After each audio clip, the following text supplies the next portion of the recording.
哎，喂，你干啥？你干啥？我妈蛋儿！俺那些吃吃就是为了狗，为了猪也比为了你强。你放开！你放开呀，爹！爹，你快走！跑到俺家门口来叫人找子印啊！你的良心让狗吃了！俺告诉你，从今天开始啊，白给白送的没有了，赶滚！你取了俺家银子，就是俺姑爷，你就得还俺。俺这是倒了8辈子霉了啊！遇上你这么个穷坑，你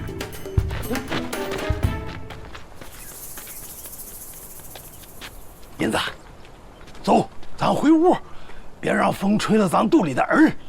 你再欺负俺爹，俺饶不了你。俺没欺负他，他叫你使坏，俺教训教训他还不行啊？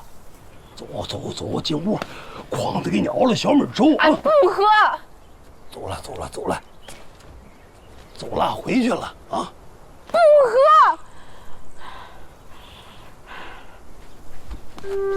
你干啥？牵着俺走，牵着俺走，牵着俺走。来来来，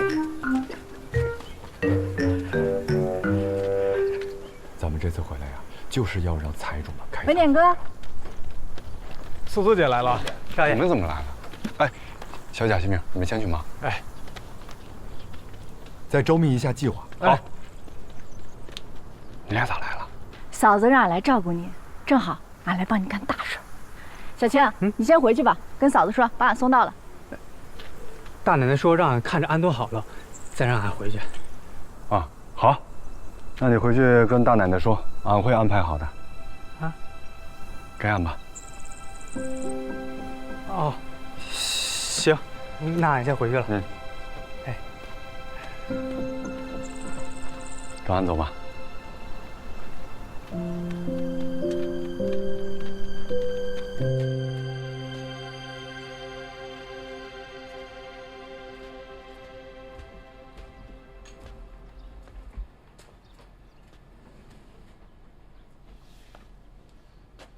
咋？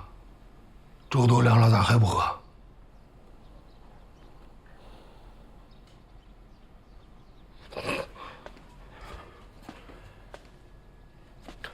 好，好，好，俺治不过你，你让你爹把你二舅3口子送走，俺立马让筐子送粮去。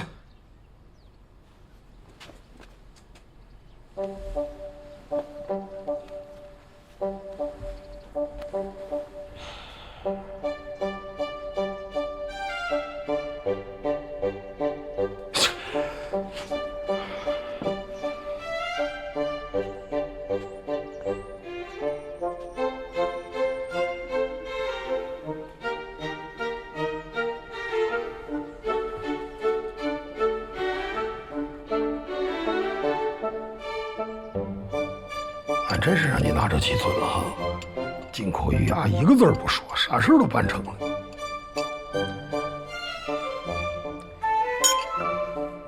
烫。哦，烫，烫，烫，烫，烫。吹吹。吹吹。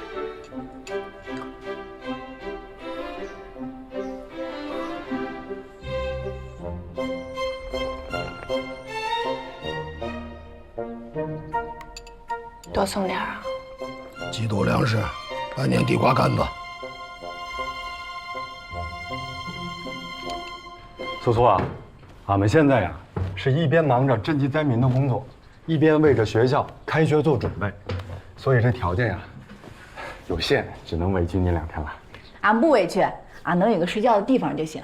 俺来啊，就是帮你干大事儿。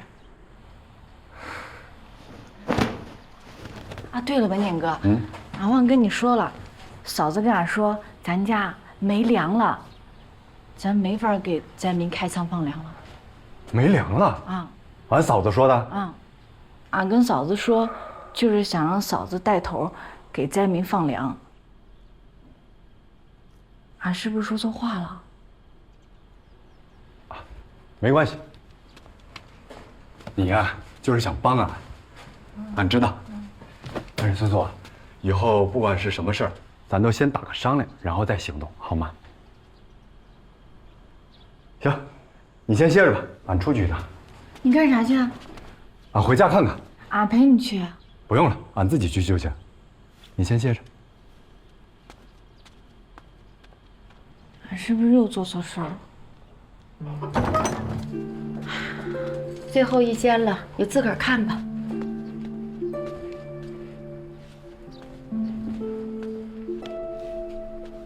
嫂子，咱家这几间粮仓现在就剩这点粮食了。可不嘛。这几年你是不在家，那家里啥情况你也是不知道。连年的灾荒呀，不是蝗灾就是旱灾，哪一年的租子都没收齐过。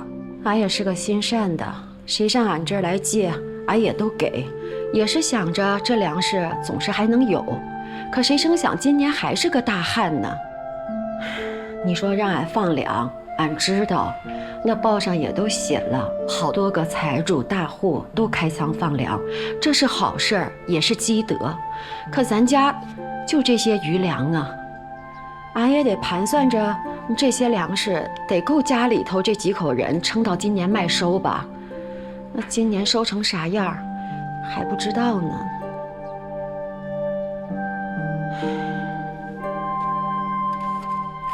嫂子，你真该早点把家里的情况写信告诉我。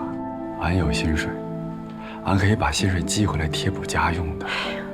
现在俺的钱都帮了别人了，唯独没帮自己家做点什么。贴补倒是谈不上，你在外头干的是大事儿，嫂子不能扯你后腿呀。但你这上头的人也是的，怎么派你这么个差事啊？这年月叫谁开仓放粮，谁不肉疼啊？这得罪人呐！你要不认识也就算了，这都人熟脸熟的。要不这事儿你就让你那2个学生去吧，就当是化缘了，能化多少是多少呗。嫂子，现在外面那么多灾民，就靠2个人出去化缘，解决不了问题，还是要靠那些有能力的财主大户们开仓放粮。咱家现在这情况，俺先回去了，再想想其他的办法。哎，苏苏没在外头住过，你多照应着点她。啊，好。哎，可不能带头闹事儿啊！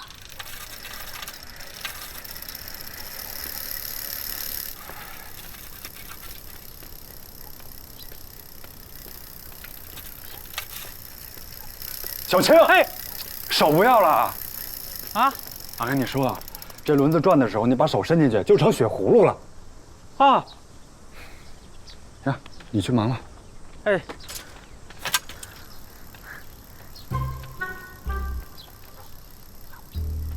小青，啊，想学吗？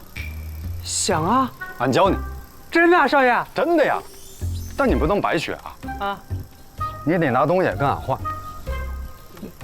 俺也没啥呀。你就把俺嫂子藏粮的地方告诉俺就行。啥粮？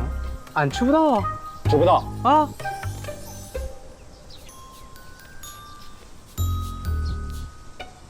少爷，俺可啥都没说啊！你也别问，俺真知不道。那个，俺还活呢啊！俺先干活去了啊！俺先干活去了。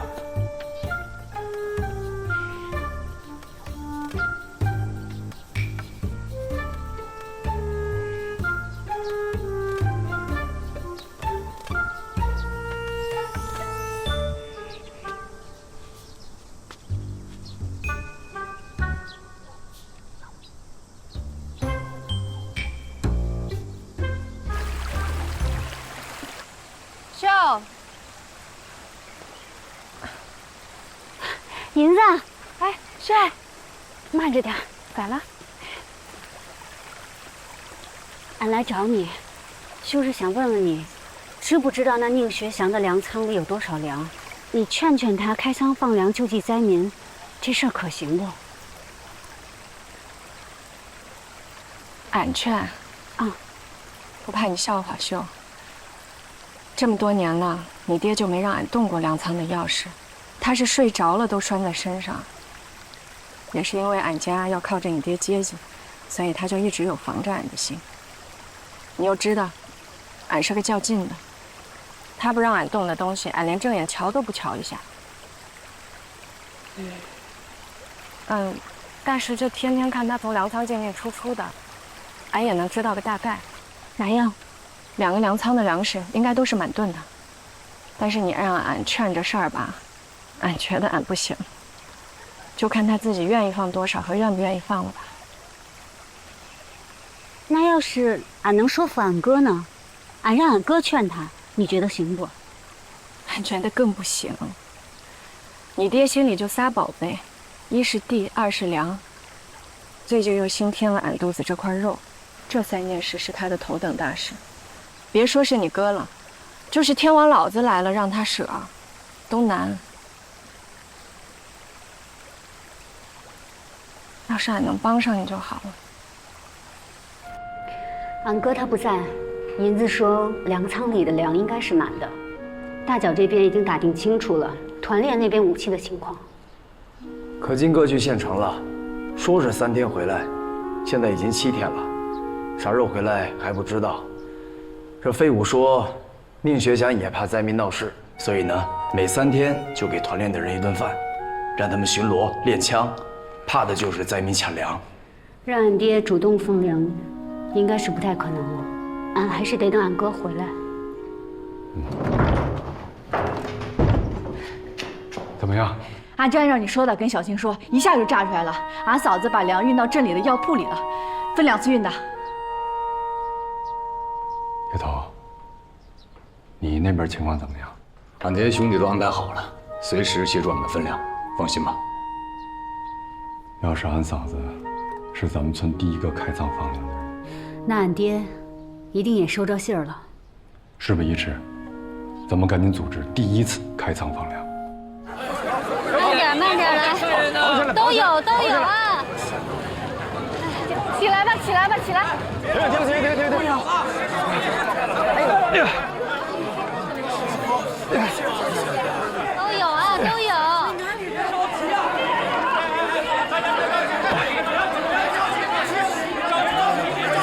别挤啊，都有。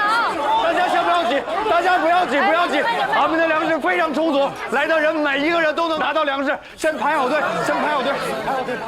大奶奶，出事儿了！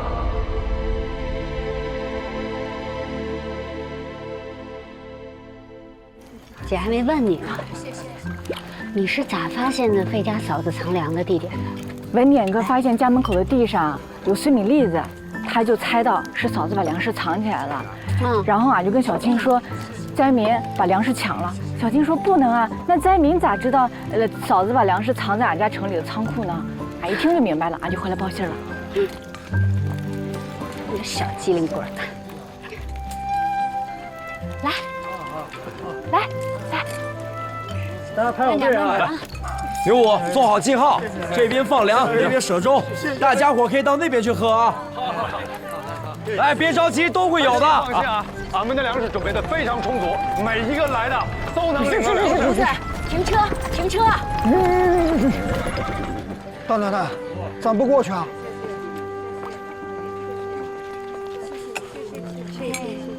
慢着点啊！恩人，大恩人！哎呦，我这俩孩子都活了。小柱，快跪下！小柱，快，谢谢恩人！你看，来，再给你们盛一口。来，我们领到粮食了。来，太谢谢您了，谢谢您大恩大德。跟着娘好好的啊，小柱。过来啊，来，不过去了，咱回吧。咱这就回啊？那么些人看着呢，自个儿家人撕吧，再叫人看了笑话。回。哎，真是能做主了。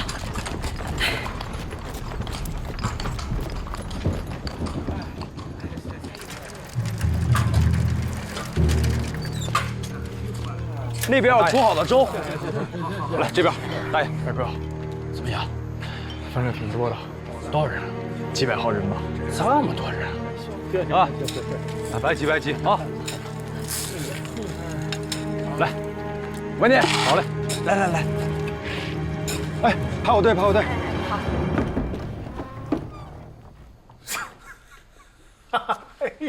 爹呀，这么晚了还没睡，等俺呐。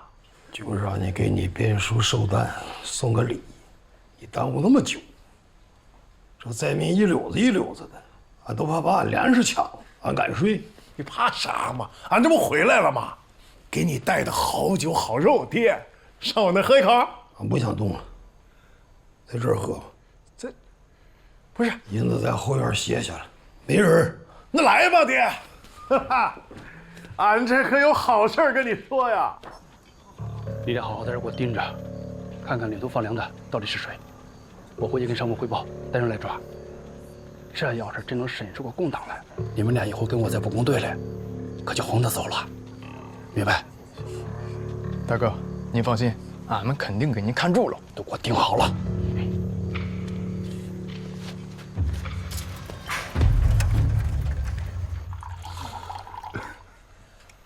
俺想起来了，俺喝一杯就行了，银子不让俺喝酒，俺不喝了。你不陪俺喝，你吃这么多，俺没买了鸡肉，你这老头儿。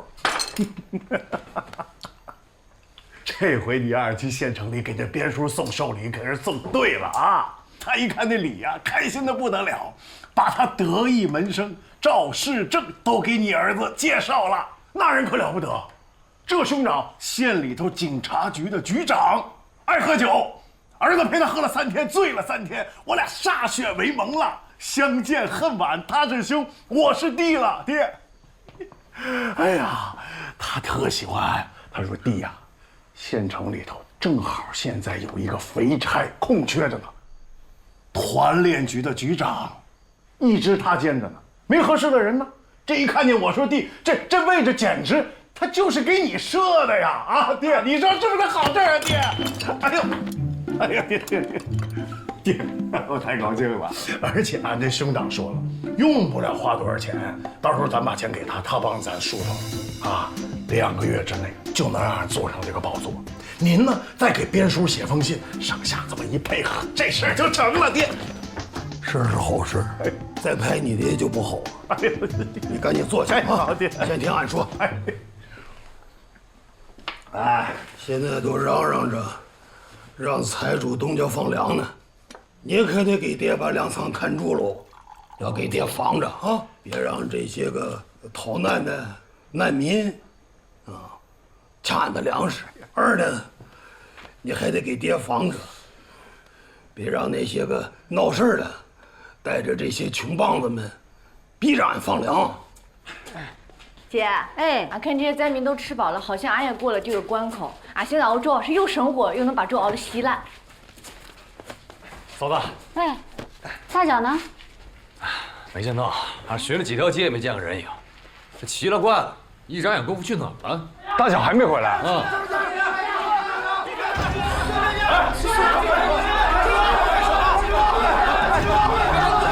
不要吵！不要吵！先不要吵！到底是怎么回事？咱们慢慢说。就是你们放的粮，杀了1万人沙子，让粮喝住，沙子喝酒。放屁！那粥俺们都喝了，哪里有沙子呢？您儿子马上就是县里头的团练局局长，您还怕这个爹？我的兄长说了，说弟弟，只要你把这个团练局的局长拿下了，那我这个警察局局长加上你，以后县里头这个警备安保，咱俩都给揽下来了。那你想想啊，爹，什么装备呀，什么兵丁招募啊，这手晃一晃，那钱就漏下来了，爹。到时候我想不发财都难，爹。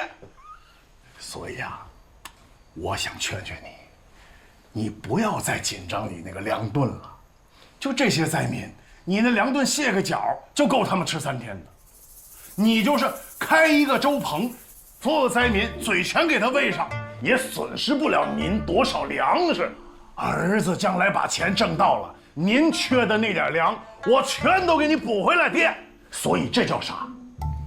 以退为进，您就听俺的吧。你不看报啊？受灾的是3个省，哪一个省的灾民，那不得10几万吗？真要是想救灾民啊，那得大鼻子他爹老鼻子粮食，就咱家粮仓那点粮食，打个水饱都不够。饭别吃撑，弓别拉满，人到啥时候说话也不能说太满。你现在钱还没挣到手呢，你就开始跟你爹这吹牛，开单子。爹告诉你啊，爹的大梁队的你要是守不住，那给你团练的那些武器那俺得收回来。对，还有啊，你想升官啊用的那些个银子，俺可没有啊。别，你说这话干啥呢嘛？你放心，你这些粮食，俺帮你保住，保住。俺自己罚一杯啊！说错话了。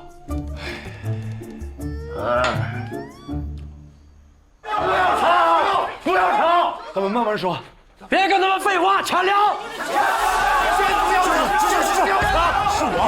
是我，你们快走，再不走就来不及了，快走！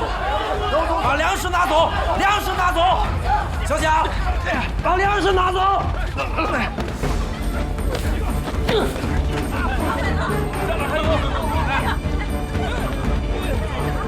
老四，你看见没有？没有啊。走，咱俩进去看看，别让他们跑了。走。晚上不能再去了。黑头，你带着秀秀还有素素、抄近路，赶紧回家。你呢？俺不能让粮食落在敌人手里。俺和小雅帮着大家把粮食运到安全的地方。你们赶紧走。你注意安全。白烈哥，注意安全。快走。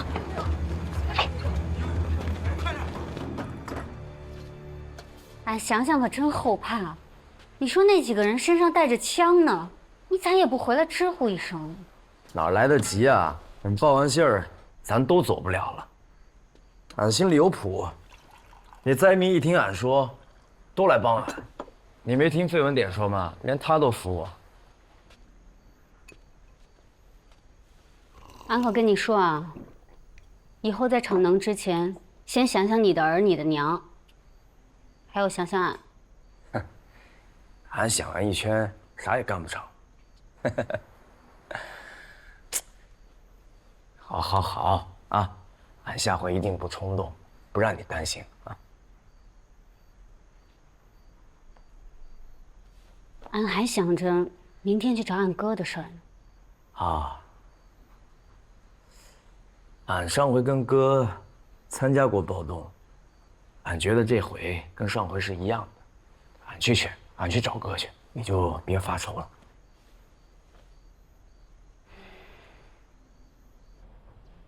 你都看过了，一点没留啊。他这是要灭了费家呀！嫂子，俺不是你嫂子，俺是你对头。您咋是俺对头呢？您是俺嫂子。嫂子，俺刚刚做了一件为咱费家光宗耀祖的事儿。你那光宗耀祖就是散尽家财。哎，俺小时候经常听您讲，匡助弱小，积德行善。你信不信俺打你啊？俺信您不舍得。你哎，嫂子，俺回来就是为了看看您，看您还有力气打俺，俺就放心了。俺走了。我咋养了个这嘛？磕头谢罪去，磕头谢罪。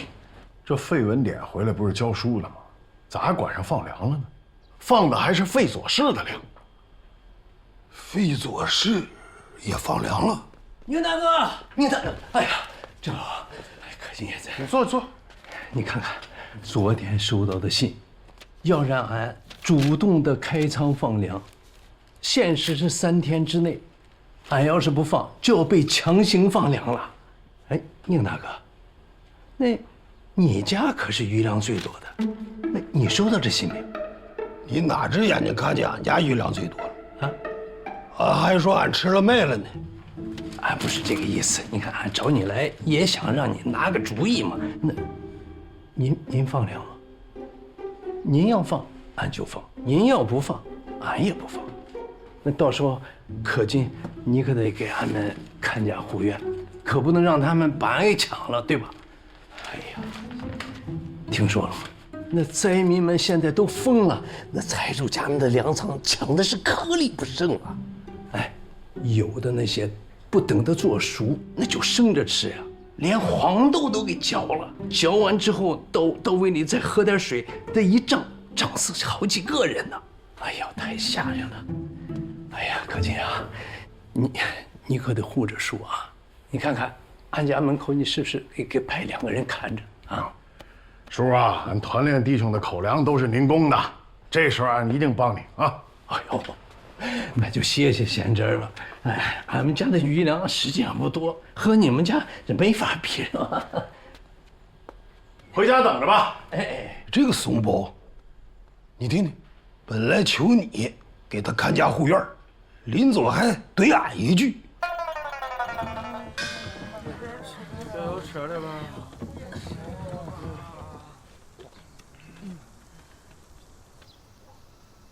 玉儿，哎，俺家门口多加几个弟兄，带上家伙。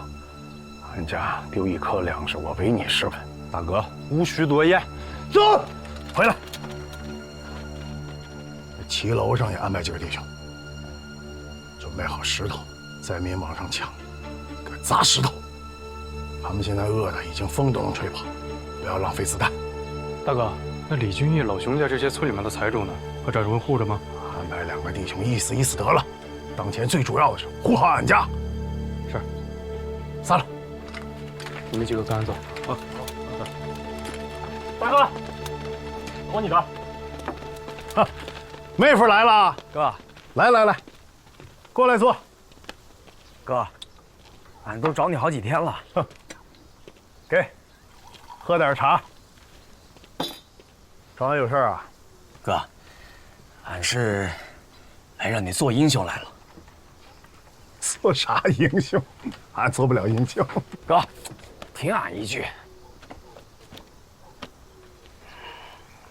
俺是来劝你，让爹开仓放粮，救灾民，也劝你带着队伍去参加暴动组织，去对抗那些不愿意放粮的财主们，救灾民的命。哥是刚从县城里回来，知道领导暴动的是啥人吗？共产党。你又不是共产党，你跟他瞎扯什么？是不是那费文典那小子？他这一回来就在那搞事情，他就不知道现在都在悬赏抓共产党吗？他不怕县里的警察局拿他？哥，俺觉得，不管是谁领导的，那都是为了灾民。那灾民苦成什么样，饿成什么样，你不可能看不见吧？那成天有人饿死在咱眼前，在门口，你不能见死不救啊！俺还记得当年，你和杜大哥在县城抓县知事的时候，是你带着人抢了县城的枪械库，立了大功劳。那是为啥？为的就是给老百姓免税免捐，留下口粮，那就是救命的事儿啊！那俺还记得杜家人还夸你呢。说你会带兵，会打仗，是个将才。连俺妹夫现在都学会用激将法了，但是这个在俺这儿不好用。俺告诉你，俺去县城干啥了？你哥俺马上就要走马上任，当县里团练局的局长了。大脚，别跟那费文典在一起，哥以后罩着你，啥灾民粮不粮的，跟俺有啥关系？赶紧回去吧，啊，哥。听俺一句，回去吧。哥，你们俩这是来唱双簧了是吧？大家本来不让俺来。哥，妹子得跟你说心里话。你真觉得那灾民跟你没关系啊？啊？那都是一条条人命啊！你忘了小时候，娘咋教的，咋做的？只要这家门口有乞丐，娘一定端好了吃食出去给人家。你记得娘说过啥？娘以前管不了阳间的事儿。俺只记得娘走的时候跟俺讲，照顾好俺爹，照顾好俺宁家。俺问过爹为啥不放粮，俺听下来觉得爹说的有道理。你们别跟着瞎掺和了，俺也帮不了你了，秀这把，赶紧回去吧，好吧？回去。哥，你就这么牵着爹，蒙着眼蒙着心瞎走瞎撞，你迟早害了他。走吧。害了爹的人是你，宁秀秀。俺咋会害了他？你咋会害了爹？你是恨爹，你恨爹被马子绑了以后没拿钱去赎你是吧？俺也恨他，为这事儿跟他吵了多少次的架。过年的时候，俺带着莲叶和孩子都跑到娘家去了，把爹一个人留在家里，没搭理他。妹子，多少年都过去了，这事儿能不能放下了？能不能原谅咱爹呀？你知道爹日后为你这事儿哭了多少次？这事儿俺问过爹，说能不能给灾民放粮。爹跟俺说的是啥？是俺家有很多的粮，但是你知道现在有多少灾民吗？俺赔不起呀，救不起。别到时候灾民饿死了，你我爹都得饿死。那你说俺能说啥呀，妹子？俺觉得爹说的没错呀，所以俺这次帮不了你。走吧，赶紧走吧，别在这烦了。哥，秀不是那意思，你不能这么想，也不能这么说他。他是希望你领着爹走正道。啥叫正道啊？跟着他废文典走，那就是正道吗？门口就在那儿了，走你们的正道去吧，走你们正道去吧。别跟俺扯这些有的没的，你就是变着法帮着他护着那些粮，这是不是正道？你自个儿心里清楚。走吧，跟他说不清。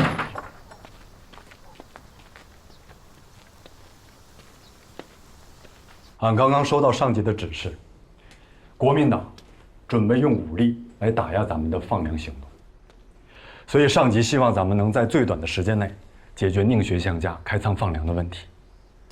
俺也跟上级汇报过了，明天晚上会带领灾民去宁学乡家请愿，现在还在等待组织批复。老师，咱们要不要向上级组织申请点武器装备啊？就咱们这2把枪，怕是解决不了问题啊。这一边是饿得举步维艰的灾民，另一边可是咱天宁庙村的至亲亲人啊！一旦擦枪走火，伤到哪一边都不是咱们的目的。俺会跟上级汇报咱们这次行动的计划，一经批准，马上行动。首先，咱们要控制的是宁可金。姐，咱再去劝劝呗。别劝了，哥现在一心帮着爹呢。能不能这样，把俺哥给绑了？那团练头子都给绑了，手下弟兄也不敢轻举。苏苏，你还要绑你哥呀？你绑得了啊？再把爹气出个好歹。对呀，苏苏，这个方法确实不可取。宁可金也是俺们一直想要团结的力量。既然这样，文典，你去找俺哥，俺去找二叔，让他劝劝爹。秀秀的这个方法可行。老师，李俊玉主动开仓放粮了。这个李俊玉脑筋够留份的，他是害怕灾民主动抢粮啊。铁头说的对，小贾、新明，咱们必须要周密一下计划，一定要做到有组织、有计划、有序放粮。好，晚晓那边，俺们也已经撤离了。好，大脚，俺还没有来得及感谢你呢。上次放粮要不是你及时报信，后果不堪设想。嗨，俺还能看着你们被抓呀？往后大家都要小心行事。文典哥，要小心的是你们。放心吧，俺们会照顾好自己。最近要是有陌生人出现，大家尽量躲着点。爹，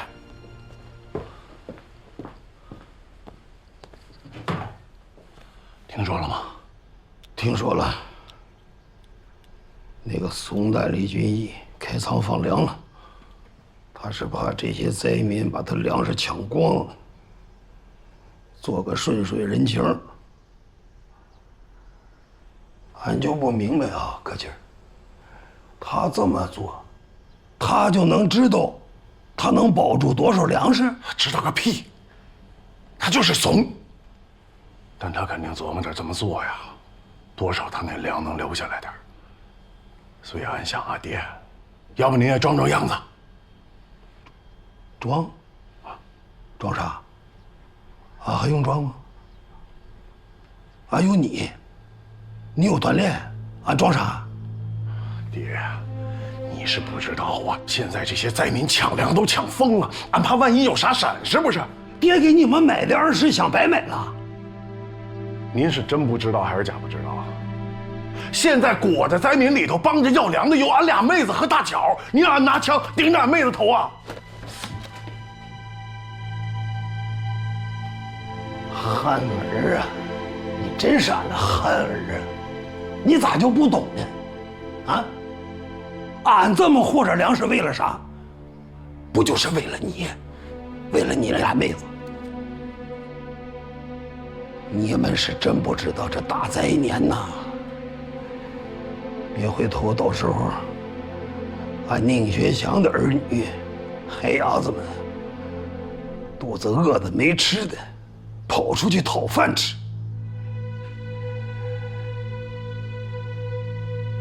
你是真不懂你爹的心思。这个时候啊，你举起枪，你才保护了这个家。你得跟爹一条心。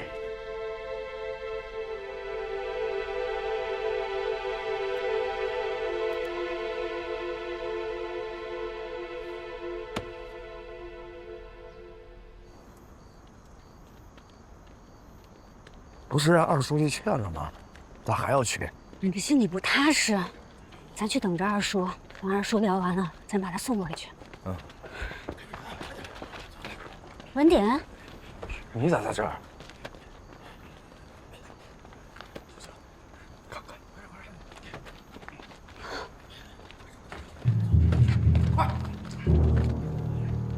俺哥这是要把粮食送走啊！俺今天去找宁可金，结果发现团练堂一个人都没有，俺怀疑他们应该是有什么行动，所以就来家这边看看。咱得想办法把这车拦下来呀！大脚，咱们去找铁头，组织难民去村外的山路口。秀秀，你得留下来，想办法拖住他们，能拖多久拖多久，给俺们组织民众争取时间。另外提醒你哥，千万不要伤及无辜。好，走吧。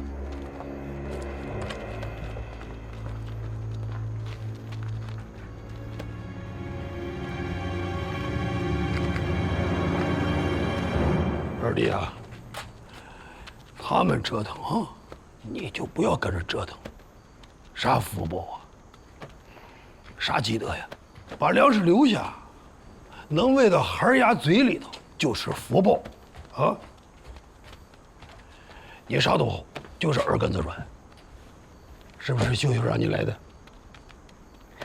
哥，自打这灾民不断，俺这心里就没消停过。山河凋敝，民不聊生，俺就是没能力。俺要有能力，行了行了，别说便宜话了。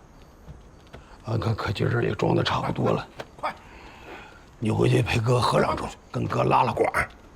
爹，好了，啊，全都好了，好了，走走走走走。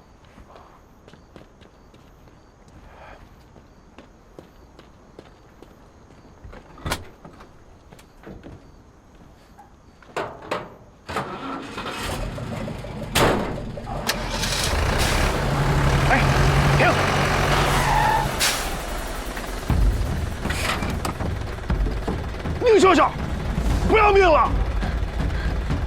宁可金，把粮食卸了，下来！哎，你真是失心疯了啊！你不帮你爹倒罢了，到现在了你还敢拦车？灾民要是暴动了，冲到你们家里去，你后悔都来不及。你知道爹的粮走嘛用啊？那是国民政府征用的军粮，你拦车杀头的罪，没时间跟你胡扯。可金，你何不听你妹妹一句劝？这万一路上遇到灾民暴动，那人粮俱毁呀！二叔，这啥车呀？县里警察局的车，这一个个都拿着枪呢，俺还怕他灾民呢。林少爷，哎，俺们郑局长来的时候只是说是帮忙，俺可不能真的伤害谁的性命。聂潇潇，有完没完？你给他弄走。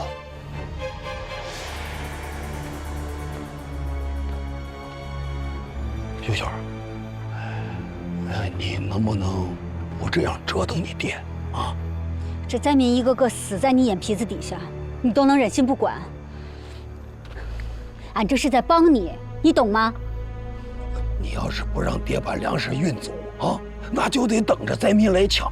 你到底是帮你爹，你还是帮着灾民呢？俺真的是在帮你，俺帮着你不做错事儿，俺帮着你不跟灾民作对，俺帮着你有命过你下半辈子。雪瑞，你听见了吗？啊，秀秀就是生了一张巧嘴，就是来跟他爹对着干的啊。哥，秀秀说的句句在理。俺说的有道理。有道理个屁！有道理，一派胡言。可劲，俺整不了他。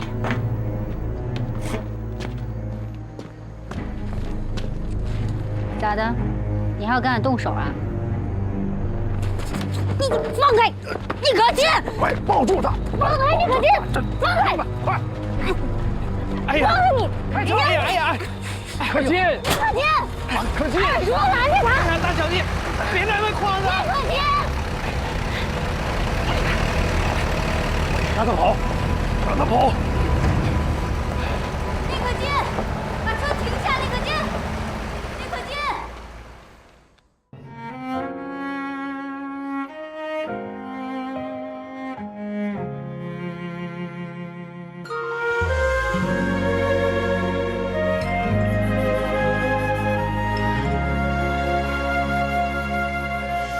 月儿轻轻吹帘过山谷，带我看那风尘的乡土。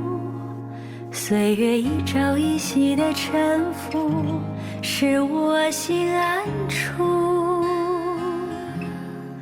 万物有时生长于荣枯，不落幕生命的起舞，那样的明媚，我和万物。汗水奔赴这苍茫，浸润时光的行囊。人生几多漫长，我用随芒丈量。点一盏灯火回望，土地的年轮延续山川的脊梁，托起部落的太阳，馈赠春光和麦浪。